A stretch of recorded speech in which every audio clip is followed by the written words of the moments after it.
Visto che siamo in par condicio abbiamo realizzato, l'ha fatto la nostra Adriana Fracchia, due interviste per chiedere sostanzialmente ai vincitori di questa classifica che consigli possono dare ai candidati alle politiche.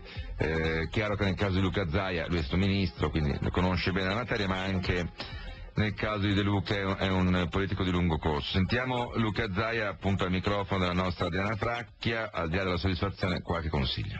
È un dato che mi dà soddisfazione, è frutto del risultato non solo del mio lavoro ma di tutta la mia squadra. Io ho fatto una scelta di campo dal primo giorno della mia elezione, cioè 2 anni e mezzo fa, di non occuparmi più di fatti che non c'entrano nulla con la mia amministrazione, per cui magari si rinuncia sempre alle comparsate televisive o le ospitate e ci si occupa a pancia a terra lavorando sodo dei problemi dei veneti. Quali sono secondo lei i provvedimenti, le iniziative che l'hanno resa più popolare? Guardi, noi abbiamo dato vita a un'autentica rivoluzione. La mia è l'unica regione che ha approvato una legge elettorale che prevede la preferenza e non più i listini bloccati. Abbiamo ridotto per primi i consiglieri, abbiamo fatto un sacco di nuove riforme, tra le quali eliminare il vitalizio. E sicuramente i cittadini mi hanno apprezzato per il commissariamento che mi è stato dato nella gestione di quella tragica alluvione che il Veneto ha avuto. Ecco, a fronte di tanti consigli regionali in questo periodo inquisiti e con molti scheletri nell'armadio, per quanto riguarda la sua presidenza, quali sono state le politiche virtuose? Ma a 360 gradi, male non fare e paura non avere, questo è sempre stato il mio slogan, per cui riforme, controllo della spesa e lotta ai costi della politica e soprattutto rigore, rigore, rigore. Ecco, rigore tra l'altro in un momento in cui, come molti amministratori lamentano, non arriva più un euro da Roma.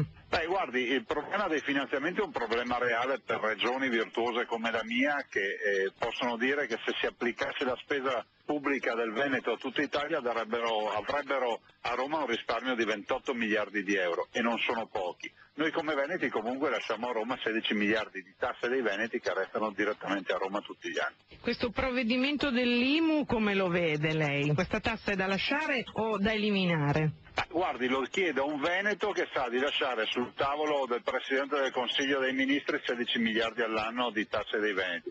Per cui noi l'abbiamo già abbondantemente pagato questo servizio a livello nazionale, per dire che l'IMU per noi, come tante altre tasse, possono essere eliminate, debbono essere eliminate con un'unica soluzione: far pagare chi sta sprecando. Guardi, io ho un'altra impressione, che si facciano le leggi sicuramente sempre più punitive ma sempre per gli stessi e poi ci sia sempre chi spreca e ci ingrassa come prima. Una ricetta per governare bene le regioni secondo lei? Che è quello di fare il lavoro onestamente, dedicarsi anima e corpo, non avere distrazioni, ovvero dedicarsi a politica, partiti e segreterie, perché i governatori debbono fare i governatori.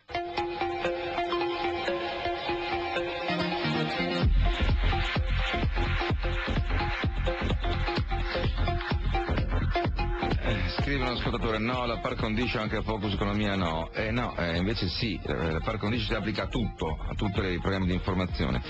Ed ecco perché, comunque, fermo restando che tra Enrico Rossi è arrivato primo col 59% e Luca Zaia è arrivato secondo col 58%, c'è uno scatto veramente minimo, quindi dal punto di vista giornalistico c'è tutta l'intervista a Zaia, però ragazzi, le leggi sono leggi, si rispettano. Il primo, il sindaco di Salerno, primo tra i sindaci, sindaco di Salerno, Vincente